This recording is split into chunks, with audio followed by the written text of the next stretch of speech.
நண்பர்களே, இந்த வீடியோ யார் மனதையும் புண்படுத்தும் நோக்கத்தில் எடுக்கப்பட்டதல்ல. இது ஒரு முற்றிலும் பொழுதுபோக்குக்காக எடுக்கப்பட்ட வீடியோ. அதனால உங்க வீட்டு பிள்ளையா நினைச்சு எல்லாரும் என்னை மன்னிச்சிருக்க. தொடாத. ஏனா தொடக்கூடாது. தொடக்கூடாதுடா.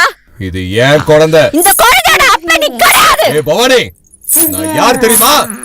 என்னையே நீ தடுக்கறியா? முடியுமா உன்னால? அப்புறம் ஏன்டா உருமாறி வந்து நிக்கிற? ஏய் பவானி, இது அது இல்ல.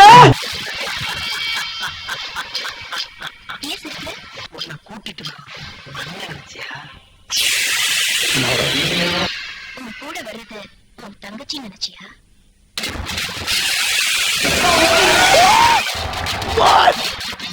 பாக்குற உருமாறி வந்தா இந்த கருமாரிக்கு தெரியாது நினைச்சிட்டியா? காத்தாய் இருந்து காவல் காக்கிறவடா. ஐயோ அப்படியே உன் மூஞ்ச பாரு. அப்புறம் ஏன்டா உருமாறி வந்து நிக்கிற? அப்புறம் ஏன்டா உருமாறி வந்து நிக்கிற மயிறு? ஹலோ பிளாஸ் பாக்ஸ், இந்த வீடியோ பிக் பாஸ் சொல்லி அம்மனா நடிக்க ட்ரை பண்ணிருக்க அம்மன் தாயி படத்தோட மூவி ரோஸ் தான் இந்த வீடியோல பார்க்க போறோம்.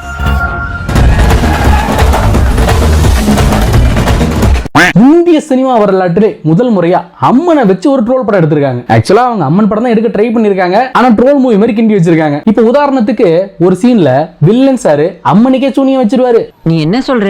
அதுக்கு அம்மனா இருக்கிற ஜூலி என்ன பாடுபடுறாங்க பாருங்க. பார், முழுசா சந்திரமுகியா மாறி இருக்கிறவன் மனைவி கங்கா வெப்பா. ஓம் க்ரீம் க்ரீம் க்ரீம் முண்டா நமசி. ஐம் க்ரீம் க்ரீம் க்ரீம் முண்டா நமசி. கும் நம் க்ரீம் க்ரீம் முண்டா நமசி. முண்டா நமசி. ஓம் க்ரீம் க்ரீம் க்ரீம் முண்டா நமசி. ஐம் க்ரீம் க்ரீம் க்ரீம் முண்டா நமசி. கும் நம் க்ரீம் ஹம். என்ன எழவி அது?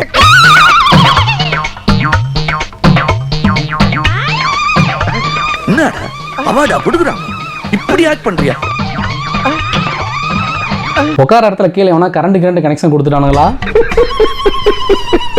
இந்த அம்மன் தாயி படத்தோட ஸ்டோரி என்னன்னா, ஒரு கிராமத்துல அம்மன் சுயம்பா முளைச்சு எனக்கு இந்த இடத்துல கோயில் கட்டுங்க அப்படின்னு அந்த ஊர் ஜனங்களுக்கு சாமியாடி சொல்லிடுறாங்க. என்னடா மத்தவங்கள மாதிரி நீ பாத்துக்கிட்டு நிக்கிற? நான் முளைச்ச இடத்துல எனக்கு ஒரு கோயில கட்டு. என்னை சுத்தி 4 ஏக்கர் வளைச்சு போட்டு கோயில் கட்டி பொதுமக்கள்கிட்ட காசு வசூல் பண்ணி சாராயம் காய்ச்சி கெடா வெட்டி சாமி கும்பிடுன்னு சொல்லுச்சு. எல்லா வசூலும் என்னையே பாத்துக்க சொல்லிச்சு தம்பி. இன்னொரு பக்கம் வில்லனும் தமா இருந்துகிட்டு இருக்கான். ஐயோ, என் புள்ள எப்படி கடும் தவத்துல இருக்கான். அப்படி தவமா இருந்ததுனால அந்த வில்லன் பையனோட பாசம் ஒரு கெட்ட சக்தி வரும் பாத்தீங்களா, அந்த கெட்ட சக்தி அவன்கிட்ட சொல்லுது, இங்கே பார், நீ காலங்காலமா தவறு இருந்தாலும் நீ கேட்ட வார்த்தைனால கொடுக்க முடியாது. என்ன நீ ஹாப்பி எண்டிங் பண்ணணும்னா 9 தலைச்சம் குழந்தைகளை கூட்டிட்டு வந்து பலி கொடு அப்படின்னு ஆர்டர் போட்டு போயிடுது. இந்த வில்லனும் ஊர் பூரா தேடி ஒரு 8 தலைச்சம் குழந்தைகளை பிடிச்சு பலி கொடுத்துறான். எத்தனை குழந்தைங்க காணாம போச்சு? 8 குழந்தைங்க சார். 9வதா பவானியா வர நம்ம ஜூலி மேடம் இருக்காங்கல்ல, அவங்க குழந்தைய பலி கொடுக்க போகும்போது அம்மன் வந்து காப்பாத்திடுறாங்க. யார் நீ? செத்தவன் நீ திரும்பி வந்திருக்க. உன்னை அழிக்க நான் விரும்பி வந்திருக்கேன். இதெல்லாம் ரொம்ப ரெஸ்பான்ஸா இருக்கும்னு எதிர்பார்த்து பண்ண ஒரு விஷயம். அதுக்கப்புறம் அம்மனுக்கும் வில்லனுக்கும் நடக்கிற கிளாஸ் தான் இந்த படம். இதுக்கிடையில நாகினின்னு ஒரு கேரக்டர் வேற வரும்.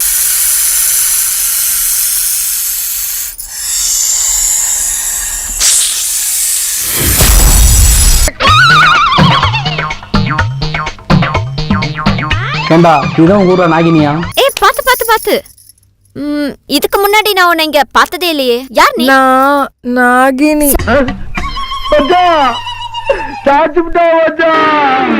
அநேகமா இது லோ பட்ஜெட் படம் கிடையாது, நோ பட்ஜெட் படம். ஏண்டா நாகினியா நடிக்க ஒரு லேடி ஆர்டிஸ்ட் கூட வர கிடைக்கல. ஒரு பையனை பிடிச்சி அவனுக்கு பாவாடை சட்டையை மாட்டி நாகினி நடமாட விட்டுருக்கானுங்க. இந்த படத்துக்கும் இந்த நாகினி கேரக்டருக்கும் ஏதாவது சம்பந்தம் இருக்குதா அப்படின்னு கேட்டா சத்தியமா எந்த சம்பந்தமும் இல்ல. அது பாட்டுக்கு வரும், அது பாட்டுக்கு போகும். இப்ப ஓபன் பண்ணா இந்த கிராமத்துல திடுதிப்புன்னு ஒரு மரத்தடியில அம்மன் சுயமா முளைச்சிடுறாங்க. உடனே ஊர் மக்கள் ஒண்ணு கூடி, ஆகா அதிசயத்தை பாருங்களேன், திடீர்னு நம்ம ஊருக்கு அம்மன் வந்திருக்காங்க அப்படின்னு சுத்தி நின்று வேடிக்கை பார்த்துக்கிட்டு இருக்கும் போது அங்க இருக்கிற ஒரு பொண்ணு மேல சாமி வந்துருது.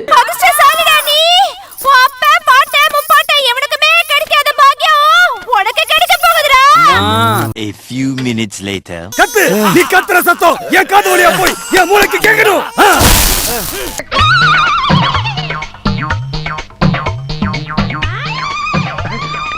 டேய், அவன் செத்துட்டான்டா. உடனே அந்த பொண்ணு சாமியாடி, டேய் அம்புட்டு பேர் சுத்தி நின்னு வேடிக்கை பார்க்காம சட்டு புட்டுன்னு எனக்கு இந்த இடத்துல ஒரு கோயிலை கட்டுங்கடா அப்படின்னு ஆர்டர் போடுது. உடனே ஊர் ஒண்ணு கூடி ஒரு முடிவெடுத்து ரொம்ப கம்மியா வெறும் ஒரு 3 கோடி ரூபாய் பட்ஜெட்ல அம்மனுக்கு கோயில் கட்ட ட்ரை பண்றாங்க. தம்பி அந்த 3 கோடி ப்ராஜெக்ட் கொடு. ஏண்டா அந்த ஊர்ல இருக்கிறது மொத்தம் 25 பேர் தான்டா. ஆளுக்கு 1 லட்சம் போட்டா கூட 25 லட்சத்தை தாண்டாதடா. இதுல ஹைலைட் என்னன்னா அந்த ஊர் நான்டாமியோட பொண்ணு தான் ஜூலி. நீங்க இந்த கோயில் கட்டுறத ஒரு ப்ராஜெக்டா பாக்குறீங்க, ஆனா எங்க அப்பா அத ஒரு புண்ணியமா பாக்குறாரு. வாசல்ல கடையை கட்டுறேன், உள்ள ஹோட்டல கட்டுறேன்னு சொல்ற நீங்க கோயில் எப்படி ஐதீகமா கட்டணும்னு சொல்லல பாருங்க. அதனாலதான் எங்க அப்பாக்கு இது பிடிக்கல. அவனை சொல்லி நிறுத்துங்களேன்டா. அவன் நிறுத்துற அந்த லூசுக்கு மட்டும் வந்துட்டே இருக்கான் போடுறா. வர நிறுத்துற அவனை. உடனே அவங்க வந்து நம்ம ஊருக்கு இந்த இன்ஜினியர்லாம் சரிப்பட்டு வர மாட்டான், தஞ்சை பெரிய கோவிலை கட்டின பெரிய இன்ஜினியர் யாரா கிடைக்கிறாங்களா பாப்போம் அப்படின்னு சொல்லி எல்லாரையும் அனுப்பி விட்டுறாங்க. இப்போ ஹீரோ சார் என்ன பண்றாருன்னா மைக்கை தூக்கிக்கிட்டு ஒரு சித்தர் பின்னால சுத்திக்கிட்டு இருக்காரு. கண்டென்ட்டுக்காக ஒரு சித்தர் பின்னால் இவ்வளவு நேரமா சுத்துறாரு. என்ன சேனலா இருக்கும்? ஓஹோ, Chitra Aravindan from social media அந்த குரூப்பா? அந்த சித்தரோட மைண்ட் வைஸ் நானே வைத்த கலக்குது எந்த பக்கம் ஒதுங்கலான்னு இடத்த தேடிட்டு இருக்கேன். இவனுங்க வேற மைக்கை தூக்கிட்டு வந்து கண்ட நேரத்துல நீட்டிக்கிட்டு இப்போ ஒருவேளை அந்த சித்தரை பிடிச்சி, ஐயா நாங்க இப்பதான் புதுசா ஒரு யூடியூப் சேனல் ஆரம்பிச்சிருக்கோம், நீங்க ஏதாவது கொஞ்சம் கண்டென்ட் கொடுத்தீங்கன்னா அதை எங்க சேனல்ல போட்டு நாங்க டெவலப் ஆயிடுவோம் அப்படின்னு கேட்க, சித்தரும் என்கிட்டலாம் ஒரு டேஸும் கிடைக்காது, நான் ஒரு ஊர் சொல்றேன், அந்த ஊருக்கு போனீங்கன்னா உனக்கு கண்டென்ட் கடல் அளவுல கிடைக்கும் அப்படின்னு ஹீரோயின் இருக்கிற ஊருக்கு அனுப்பி விடுறாரு. இப்போ ஹீரோ சார் அந்த ஊருக்கு போனதும் அந்த ஊர்ல இருக்கிற கூறுகட்ட பசங்களாம் ஒண்ணு சேர்ந்து, அட நம்ம ஊருக்கு கோயில் கட்டி கொடுக்கறதுக்கு புது இன்ஜினியர் வந்துட்டாரு அப்படின்னு ஹீரோவை இன்ஜினியர் நினைச்சு அந்த ஊருக்குள்ள சேர்த்துக்கிறாங்க. நம்ம ஹீரோ சாரும் நம்ம ஜூலி மேடமோட அழகுல மயங்கி விழுந்து அவங்கள காதல் பண்ணிக்கிட்டு பின்னாலே சுத்திட்டு இருக்காரு. மறைச்சு பாக்குற பொண்ணு அது தொலைஞ்சு போன்னு நானு, மிரட்டி பாக்குற கண்ணு என்ன தேடித்தான் கண்ணால என்ன பிச்சு தின்னுற சிக்காம ஏந்திலந்த பண்ணுற. என்னடா சாங்ல பிஜிஎம் வரலன்னு பாக்குறீங்களா?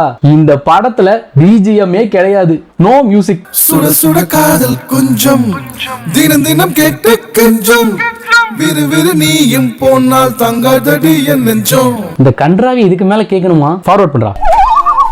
ஆனா சின்ன சின்ன சவுண்ட் எஃபெக்ட்ஸ் மட்டும் யூடியூப்ல இந்த ஃப்ரீயா கிடைக்கும்ல, அது மட்டும் சின்ன சின்னதா எடுத்து அங்கங்க கொஞ்சம் கொஞ்சம் ஆட் பண்ணி வச்சிருக்கானுங்க. நான் ஆரம்பத்திலே சொன்னேன்ல இது லோ பட்ஜெட் படம் கிடையாது, நோ பட்ஜெட் படம். கர்ம கர்ம என்ன இப்படி நாறுது? இப்போ ஒருவே ஹீரோ சார் பாட்டெல்லாம் பாடி ஜூலி மேடம் கரெக்ட் பண்ணிடுறாரு. உடனே ஜூலியே அந்த கோயிலை கட்டுறதுக்கு ஒரு பெரிய பிளானா போட்டு கொடுத்து இதை கொண்டு போய் எங்க அப்பாட்ட கொடுத்து நல்ல பேர் வாங்கிடு, ஈஸியா எங்க அப்பா மனசுல இடம் முடிச்சிடலாம் அப்படின்னு சொல்லி அனுப்பி வைக்கிறாங்க. ஏமா இதெல்லாம் உனக்கு ஆரம்பத்துல தெரியணும்னா அப்புறம் என்ன டேஸுக்கு அந்த ஊருக்கு இன்ஜினியர் தேடிட்டு இருந்தீங்க? ஆரம்பத்துல நீங்க ஒரு படத்தை வரைஞ்சு இந்த மாதிரி கோயிலை கட்டுக்கன்னு சொல்லி இருக்கலாம்ல. இப்ப சீன்ல ட்விஸ்ட் வைக்கிறாங்களாம். ஹீரோ சார் யாருங்கிற உண்மையை ஹீரோனோட அப்பா கண்டுபிடிச்சிட்டாராம். பவானியா நான் நேசிக்கிறேன், நான் இன்ஜினியர் இல்ல, சேனல்ல இருந்து வந்திருக்கேன், இந்த பிளானை நான் பண்ணல, பவானி தான் பண்ணி கொடுத்தா, இதைத்தான் சொல்ல போறியா? இப்ப சூரிய வம்சம் படத்துல ஒரே பாட்டுல பெரிய ஆள வர மாதிரி இவங்களும் ஒரே பாட்டுல கல்யாணம் பண்ணி கன்சீவ் ஆகி குழந்தையும் பிறந்துருது. இதுக்கடையில் நான் ஆரம்பத்துல சொன்னல படத்துல வில்லன் ஒருத்தன் வருவான், 8 குழந்தைங்களை கிட்னாப் பண்ணிட்டு போயிடுவான் அப்படின்ட்டு. அந்த குழந்தைங்களெல்லாம் காணோன்னு அவங்க பேரண்ட்ஸ் எல்லாம் சேர்ந்து போலீஸ்ல கம்ப்ளைண்ட் பண்ணலாம்னு போவாங்க. நான் தம இருந்து பெத்த புள்ளைய நாய் தூக்கிட்டு போயிடுச்சா இல்ல நரி தூக்கிட்டு போயிடுச்சான்னு தெரியாம தினம் தினம் செத்துக்கிட்டு இருக்கையா. இந்த வேதனைய நினைச்சா நெஞ்சே வெடிக்கிற மாதிரி இருக்கையா. இனிமே எவ்வளவு என்ன மாதிரி புள்ளைய தொலைச்சிட்டு பைத்தியமா வாழக்கூடாது. ஆக மொத்தம் நடிக்க தெரிஞ்ச யாரையுமே கூட்டிட்டு வரல, ஒருத்தர் மூஞ்சில கூட எக்ஸ்பிரஷன் இல்லடா. இதுக்கடையில இன்னொரு சாமியார் வேற அந்த படத்துக்கு வருவான். அவனுக்கு இந்த படத்துக்கு ஏதோ சம்பந்தம் இருக்கான்னு கேட்டா ஒரு சம்பந்தமும் கிடையாது. அவனை எதுக்கு தேவையில்ல முள்ள கொண்டு கிண்டி வச்சிருக்கானுங்களோ தெரியல. கடுக்காய் பொடியை 48 நாட்கள் ஒரு மங்கலம் இரவு சாப்பிட்டு வந்தால் கிழவனும் குமரனாவான் என்று முன்னோர்கள் சொல்லிய வாக்கு. அப்பேற்பட்ட கடுக்காயை நீ சாதாரண நினைக்காதம்மா.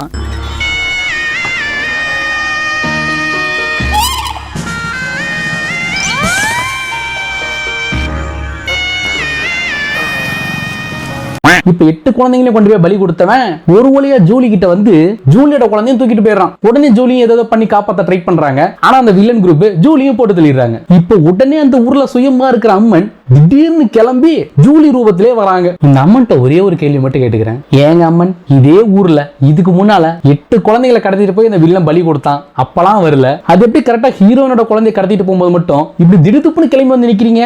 அத வேற ஞாபகப்படுத்திட்டீங்க. நெஞ்சமெல்லாம் பொண்ணா இருக்கு தம்பி, மறக்க முடியல. யார் நீ? செத்தவன் நீ திரும்பி வந்திருக்க. உன்னை அழிக்க நான் விரும்பி வந்திருக்கேன். இதெல்லாம் ரொம்ப ரெஸ்பான்ஸா இருக்கும்னு எதிர்பார்த்து பண்ண ஒரு விஷயம். அப்படி இந்த அம்மன் காப்பாத்தணும்னா இந்த ஊருக்கு அந்த வில்லன் குரூப் வர்றதுக்கு முன்னாலே அம்மன் சுயம்பா இழந்துட்டாங்க. சோ ஆரம்பத்துல இந்த வில்லனை கொண்டு காப்பாத்திருக்கலாமே. இப்ப இந்த வில்லன் சாரு ரொம்ப புத்திசாலித்தனமா யோசிச்சு ஜூலி மேடமோட ஹஸ்பண்ட் இருந்தாருல அவங்கள மாதிரி கெட்டப் சேஞ்ச் பண்ணி அந்த வீட்டுக்குள்ள வராரு. தொடாத. ஏனா தொடக்கூடாது? தொடக்கூடாதுடா. இது ஏன் குழந்தை? இந்த குழந்தையோட அப்பா நீ கிடையாது. ஏய் பவானி, நான் யார் தெரியுமா? என்னையே நீ தடுக்கிறியா? முடியுமா உன்னால? அப்புறம் ஏன்டா உருமாறி வந்து நிக்கிற? அப்புறம் ஏன்டா உருமாறி வந்து நிக்கிற மயிறு? இப்போ ஒருவேளை ஜூலி கெட்டப்ல இருக்கிற அம்மனை கண்டுபிடிச்சு அந்த வில்லன் நோஸ் கட் பண்ணி அனுப்பிச்சிடுறாங்க. இதுக்கடையில படத்துல இன்னொரு ட்விஸ்ட், அதாவது லேடிஸ் எல்லாருக்கும் பீரியட்ஸ் வரும்ல, அந்த மாதிரி ஜூலியா வர அம்மனுக்கும் பீரியட்ஸ் ஆயிடுது. சோ அந்த 3 days, அந்த 3 நாள் மட்டும் அம்மனை வீட்டை விட்டு ஒதுக்கி வச்சிடறாங்க.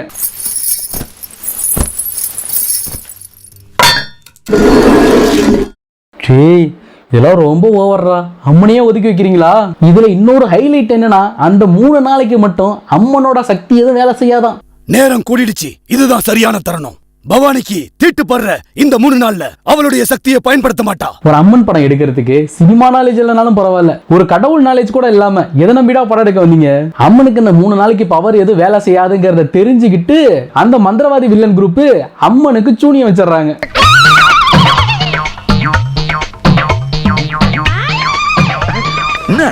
அவார்டா கொடுக்குறாங்க, இப்படி ஆக்ட் பண்றியா?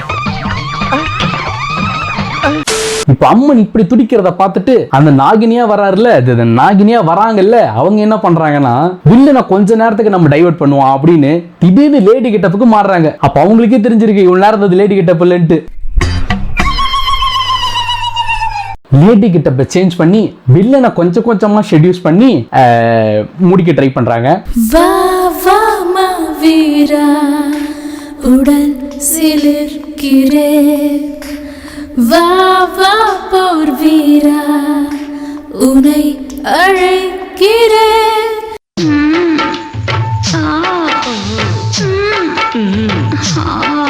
ஆனா வில்லன் சார் உசாராயிராரு. எனக்கு ஒரு சின்ன சந்தேகம், வில்லன் சார் கொஞ்சம் புத்திசாலியா இருக்க போய் உசாராகிட்டாரு. சப்போஸ் அவர் கொஞ்சம் சபலப்பட்டு அதுவும் நடந்திருந்தா அவங்களுக்கு குழந்தை பிறந்திருக்குமா பாம்பு பிறந்திருக்குமா? எனக்கு என்னடா தெரியும், கேளுடா. அப்படி பிறந்தா அதுக்கு என்ன பேர் வைப்பாங்க எனக்கு தெரியல. உங்களுக்கு ஏதாவது தோணுச்சு அப்படின்னா கீழே கமெண்ட்ல சொல்லிடுங்க. இப்ப வில்லன் நின்னு காண்டாகி என்ன தைரியம் தான் ஏன் தவத்தையே கலைக்க போகிறியா அப்படின்னு அந்த நாகினியை போட்டு தள்ளிடுறாரு. எனக்கு தெரியாதா? என் சக்தி தெரியாம போதா? இதுதான் நிலைமை. இப்ப அம்மன் இன்னும் மோஸ்ட் பவர்ஃபுல் ஆகி வில்லன் கூட பயங்கரமா சண்டை போட ஆரம்பிச்சிடுறாங்க. இந்த இடத்துல எனக்கு இன்னொரு சந்தேகம்டா, அதான் ஆல்ரெடி அம்மனுக்கு 3 நாளைக்கு பவர் ஒர்க் ஆகாது, ஷட் டவுன் பண்ணி வச்சிருக்காங்களே, இப்ப எப்படி ஆக்டிவேட் ஆனாங்க? அப்ப அந்த நாகினி 3 நாளா வில்லனை வச்சு இப்ப வழக்கம் போல நம்ம அனைவரும் அறிஞ்ச மாதிரி அம்மன் அந்த வில்லனை போட்டு தள்ளிடுறாங்க. இதோட இந்த படம் முடிஞ்சது. ஒரு அம்மன் படத்தை எப்படியெல்லாம் எடுக்க கூடாது அப்படிங்கிறதுக்கு இந்த படம் ஒரு உதாரணம். ஏண்டா மூவி டீம் ஒவ்வொரு வெள்ளிக்கிழமையும் கேடிவில போடுற படங்களை ஒழுங்கா ஃபாலோ பண்ணிருந்தாலே இந்நேரம் ஒரு நல்ல அம்மன் படம் எடுத்து வச்சிருக்கலாமேடா. என்ன கருமத்தரா கிண்டி வச்சிருக்கீங்க. ஒரு வழியா இதோட இந்த கிரிஞ்சி கன்றாவியான படம் முடிஞ்சது. சீக்கிரமாவே இது மாதிரி இன்னொரு இன்ட்ரெஸ்டிங் கிரிஞ்சி மூவி எடுத்து ரோஸ் பண்ணிடலாம். ஓகே, நானும் இதோட கிளம்ப வேண்டிய நேரம் வந்துருச்சு. And this is Vijayakumar signing off. Bye.